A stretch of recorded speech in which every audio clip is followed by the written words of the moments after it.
तो बोर्ड पे पहले क्वेश्चन से स्टार्ट करते हैं। ये भी सुबह वाला बिटवीन है और बिटवीन से हमें ये पता लग गया कि भाई ना 10 लेना है ना 500 लेना है। 10 और 500 के बीच में पहला 5 से डिवाइड होने वाला नंबर 15। तो एपी की कहानी स्टार्ट होती है पहले 15 से, 20, 25, फिर आखिरी नंबर भी हमें पता है दो कितना 495 मतलब 495 आते ही हमें पता लग गया ए हमारे पास 15 है, डी हम निकालेंगे a2 माइनस 5। देखो कितना आसान है। हमें जो एक अभी आधा आधा नंबर मिलता जा रहा है हमें जैसे जैसे हम आगे बढ़ते जा रहे हैं। फिर हमें क्या पूछा सम पूछने से पहले हमें n पूछना है, तो हमें an लास्ट टर्म दे रखा है 495। an का फॉर्मूला a प्लस सबको ये तो क्लियर है ना कि मुझे जो मिला मैंने वही फॉर्मूला लगाया। a की वैल्यू हमारे पास 15 है, n-1 ऐसे लिखा, d हमारे पास 495 प्लस का 15 उधर 495 में से 15 गया तो 480 5 मल्टीप्लाई में इधर गया तो डिवाइड 5 पंजा 5 9 जा और 5 6 जा 90 माइनस 97 और हमें सिर्फ एस एन का फॉर्मूला लगाना है। n अपॉन 2 ब्रैकेट में 2a प्लस n-1। मेरे हिसाब से आज शायद इस क्वेश्चन को बहुत लोगों ने कर दिया होगा और शायद सुबह वाले लोगों ने शाम में आके सारे के सारे ही कर दिया होगा। जो मोस्ट ऑफ सुबह बैठे थे उन्होंने मोस्ट ऑफ को शाम को हाथ लगा दिया होगा इस क्वेश्चन को। और उसके बाद क्लियर होगा कि 97 ऊपर रहेगा, 2 नीचे रहेगा, 2a की जगह 15 रहेगा, n की जगह कितना 97 माइनस 1 और d की जगह 5 ही रहेगा। पूरा सॉल्व करोगे आंसर आ जाएगा। तो मैं अब पूरा नहीं कर रहा, मुझे पता है ऑलमोस्ट पहुंच चुके हो। नेक्स्ट आते हैं यहाँ से। अब बहुत ध्यान से सबसे पहले लिखा है mth टर्म। nth टर्म का फॉर्मूला होता है an। mth टर्म का nth टर्म में n होता है, mth टर्म में m होगा। तो an का जैसे फॉर्मूला होता है a plus n-1 mth term का होगा a प्लस है ना। और a mth कितना है 1/n। कितना आसान है। ऐसी a nth टर्म जो होगा तो a ये तो लिखा हुआ है a प्लस n-1d वो कितना दे रखा है 1/n। इसे इक्वेशन नंबर 1 कर दिया, इसे इक्वेशन नंबर 2 दोनों का एलिमिनेट कर लिया। मैं डायरेक्टली लिख रहा हूँ, मेरे स्टेप बहुत सारे बच गए।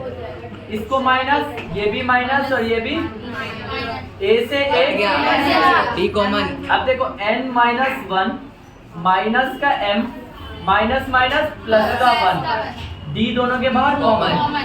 1/m पहले और 1/n बाद। प्लस के 1 से माइनस का 1 n माइनस m बचा। n माइनस m बराबर ब्रैकेट के बाहर कौन है d बराबर एलसीएम ले लेते हैं m n और ये भी n माइनस m आ गया। मल्टीप्लाई में इधर गया तो n minus m mn n minus m। क्या सबको कुछ दिख रहा है?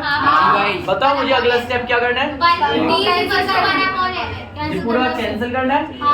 और मेरे पास वाली का d इक्वल टू 1/n ए भी यही निकलेगा। d निकल गया। d आते ही हम क्या निकालते हैं a। इस इक्वेशन को किसी में भी पुट कर देंगे, ठीक है। पुट इन इक्वेशन फर्स्ट कर देता हूँ। चलो फर्स्ट क्या है a प्लस n-1 d बराबर क्या है 1/n। जैसे ही पुट किया d equal to 1/n mn।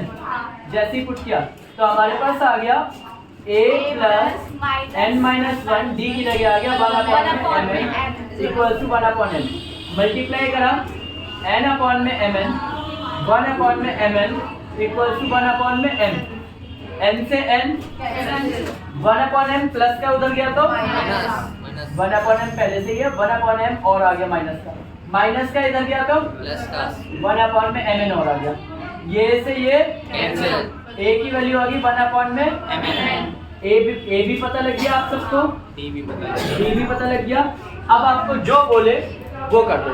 आपको क्या बोला है, show that if mn term, ना n बोला ना m बोला, mn, ठीक है। mn मतलब जहां जहां n है वहां वहां mn रखोगे, जहां जहां n है a n का फॉर्मूला होता है, a n की जगह क्या बच जाएगा, a mn। एक बार पॉज करोगे जरा कुछ लोगों को, तो हमें पता लगा a mn टर्म निकाल लिया है, जहां जहां n था वहां वहां क्या आएगा, a plus mn minus 1 d। क्या मैंने गलत लिखा है? नहीं भाई। क्या किसी को ऐसा लग रहा है क्या ही लिख दिया? नहीं। पक्का a mn टर्म जो निकालना है, mn टर्म उसका यही होगा। अगर यहाँ सम ऑफ mn टर्म क्या था तो s mn निकालता मैं, sn नहीं निकालता, s mn। Sum of m term बोलता तो s m निकालता। आ रहा है? सुबह कुछ याद कराए थे फॉर्मूले, मैंने सुने इसलिए नहीं थे क्योंकि ऑब्वियसली मुझे पता लग गया था बहुत लोगों ने रट लिया है, और अच्छी बात है। उन रटे हुए फॉर्मूले में जहाँ m सुनाई दे रहा है वहाँ n की जगह m रख दो, जहाँ n सुनाई दे रहा है वहाँ n की जगह n ही रहने दो, मगर वो रहने दो, कोई मुश्किल नहीं है। जैसे ही आपने रखा a की वैल्यू क्या बच्चों, आपको 1 में mn की जगह mn रखा -1, d की जगह 1 में mn, ये दोनों पुट कर दिया। जैसे ही दोनों पुट किए तो दोनों को थोड़ा सा खोला ब्रैकेट, mn को दोनों से मल्टीप्लाई mn अपॉन में mn, और mn को 1 से किया तो 1 अपॉन में mn, प्लस के माइनस mn ऊपर से mn, ये तो गायब हो गया, मगर ये क्या बचा, आंसर। ऐसे क्वेश्चनों के आंसर हमेशा ऐसे ही होते हैं, ठीक है। पॉज।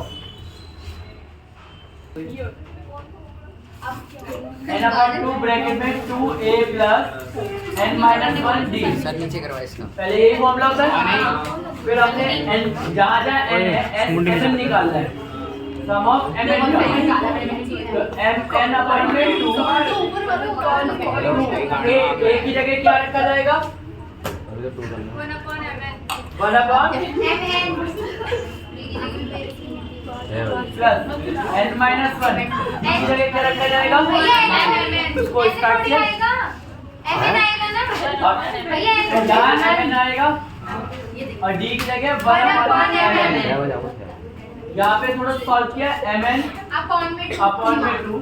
अब देखो 2 टाइम्स mn प्लस mn को मल्टीप्लाई कर दो तो mn अपॉन mn 1 अपॉन में mn, मैंने दोनों से मल्टीप्लाई कर दिया, ये कैंसिल हो गया, ये 1 बचा। दो बार में से एक बार 1 अपॉन mn गया तो एक बार 1 अपॉन mn बच गया, प्लस 1 बच गया, अपॉन में 2 बचा। अब मैं क्या लूंगा, सिंपल सा एलसीएम।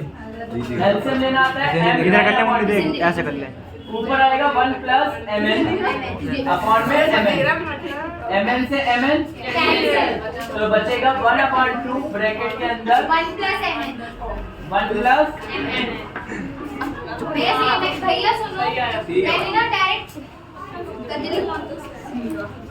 हो गया भाई। डायरेक्ट mn गुड, बस बस इधर m टाइम्स a mn का formula a plus m minus 1 into d आए ना, is equal to n, a n का formula a plus n minus 1 into d। आप सबने ये किया भी होगा, आप सबने m की मल्टीप्लाई भी करी होगी a m, और इसकी मल्टीप्लाई करी तो m ब्रैकेट में m माइनस 1 यहाँ पे d, सेम ऐसे a n और n को इससे किया तो n ब्रैकेट में n minus 1 into d। Step number next वाले में a n वाला है, a वाला एक तरफ a n है, प्लस का इधर गया तो माइनस का a m minus a n, ये पूरा प्लस का इधर गया तो माइनस का। तो यहाँ पे n की मल्टीप्लाई भी कर रहा हूँ, n स्क्वायर माइनस n, इसके बाहर d है और ये माइनस का आएगा, अंदर m स्क्वायर माइनस m, समझ पा रहे हैं? दोनों में क्या कॉमन है, d अभी भी कॉमन ले लिया, अंदर बचे n square minus n minus का m square minus minus plus का m, ठीक है। यहाँ पे a कॉमन ले लिया तो m माइनस n, हमें पता लग गया m आगे और n पीछे है, ठीक है, सबको दिख रहा है। तो m आगे और n पीछे, मैंने करा क्या, मैंने यहाँ d कॉमन ले लिया और n की वो माइनस की मल्टीप्लाई कर दी। ध्यान से देखना, एक ही स्टेप में खत्म हो जाएगा। m आगे n पीछे, m आगे n क्या लिख दिया पीछे, यहाँ पे इन दोनों में m को आगे n को पीछे, क्योंकि ये प्लस का तो थे प्लस ही रहा, ये माइनस का तो थे। कुछ लोग कहेंगे साइन क्यों नहीं पलटे, भाई ये अपनी जगह पे ही हिल रहे हैं। अगर वो उस जगह से बराबर के उस साइड से बॉर्डर से इस साइड आते हैं तो पलटते हैं, मगर बॉर्डर के एक साइड में ही वो आगे पीछे जाते हैं तो कभी साइन पलटते नहीं है। कुछ लोग ये सोचते हैं आपने तो जगह बदल दी, आपके साइन क्यों नहीं बदले, आपके n के आगे प्लस का है, ये माइनस का हो जाना चाहिए था। भाई वो बॉर्डर के उसी साइड है, उस साइड वो कहीं पे भी बदले उसके साइन पलटेंगे नहीं। यहाँ पे कॉमन क्या लेंगे आप, क्या कॉमन लिया हमने, माइनस माइनस, तो m माइनस n, यहाँ से माइनस कॉमन लिया तो m square minus n square, bracket के बाहर कौन है d, यहाँ पे a का स्क्वायर माइनस b का स्क्वायर, एक बार प्लस में एक बार माइनस में, एक बार माइनस में, और बाहर क्या है हमारे D। m माइनस n दोनों में कॉमन ले लिया, अंदर क्या बचा यहाँ पे 1 माइनस m माइनस n, ये आ गया d, और यहाँ पे आ गया m माइनस n, ब्रैकेट के बाहर है a, m माइनस n से m माइनस n कट गया। तो a की वैल्यू दिख रही है सबको, ये पूरी, मैंने इसको यहीं रख लिया क्योंकि मेरा क्वेश्चन अब खत्म होने वाला है।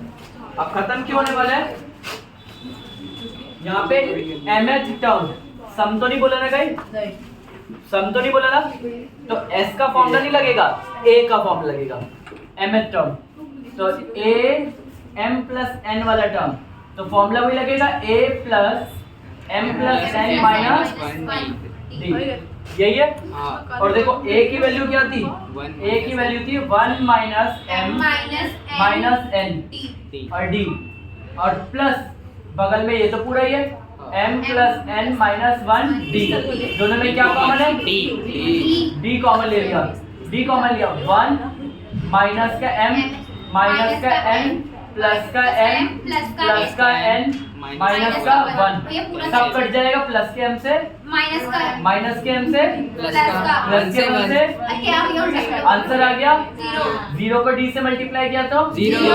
तो इसका आंसर है जीरो। 0 बोलो चाहे 0 बोलो, जीरो। आप